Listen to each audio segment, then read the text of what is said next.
Mannan Sikdar foundation কর্তৃক শীতার্থদের মাঝে কম্বল বিতরণ অনুষ্ঠান। মাদারীপুরের বিশিষ্ট আইনজীবী, বিশিষ্ট ব্যবসায়ী, রাজনীতিবিদ, সমাজসেবক এরা উপস্থিত আছেন। আমরা আব্দুল মান্নান শিকদার ফাউন্ডেশনের কার্যক্রম ব্যাপকভাবে পরিচালনা করি। এইখানে আমরা একটা অ্যাম্বুলেন্স দ্বারা বেওয়ারিশ লাশ পরিবহন করি এবং একটা অন্ধ স্কুল পরিচালনা করি। জাগো ফাউন্ডেশন অনগ্রসর শিশুদের জন্য একটা স্কুল আমরা প্রতিষ্ঠা করেছি। জাগো ফাউন্ডেশন এটা পরিচালনা করে। আজকে মানবতার প্রতীক, সততার প্রতীক, সাবেক জিয়াউর রহমানের ক্যাবিনেটের মন্ত্রী জনাব আব্দুল মান্নান শিকদার,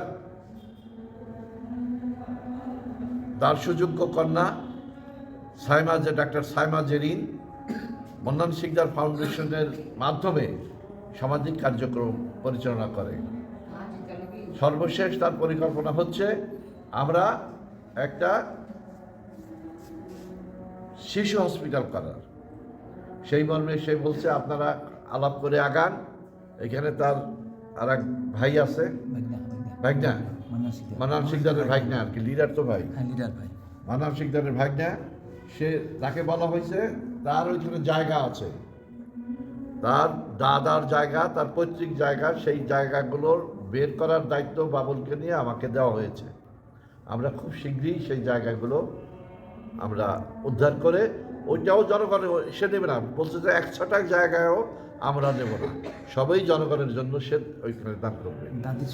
দাদির সম্পত্তি 2-4 দিনের মধ্যেই আমরা, আমাদের অ্যাডভোকেট মিঠু আছে এখানে, আমরা এই আইনগত আমরা মিঠুকে দেবো আর কি, এটা আমাদের মধ্যে আলোচনা হয়েছে। আর এই আজকের এই কম্বল বিতরণ অনুষ্ঠানে যারা সহযোগিতা করেছেন, এই ফাউন্ডেশনের বাইরেও সহযোগিতা করেছেন মাদারীপুরের একটা ধনাঢ্য পরিবার সন্তান, সাবেক এমপি লুৎফর রহমান হলদার সাহেবের ছেলে, তিনিও আমাদেরকে 80টা কম্বল দিয়েছেন। আর 75টা কম্বল দিয়েছেন আমাদের আরেক রাজনৈতিক পরিবার, যদিও তারা এখন কেউ রাজনীতি করে না, কিন্তু একসময় খান সাহেব আলিমউদ্দিন খান নামে যার পরিচিতি ছিল, তিনি ছিলেন জেলা পরিষদের দীর্ঘদিনের চেয়ারম্যান, ভাইস চেয়ারম্যান। সে আলিমউদ্দিন খান সাহেবের সন্তান সাইফুল আলম পটল, উনি দিয়েছেন 75টা কম্বল। এই মান্নান শিকদার ফাউন্ডেশন থেকে এই সমস্ত কার্যক্রম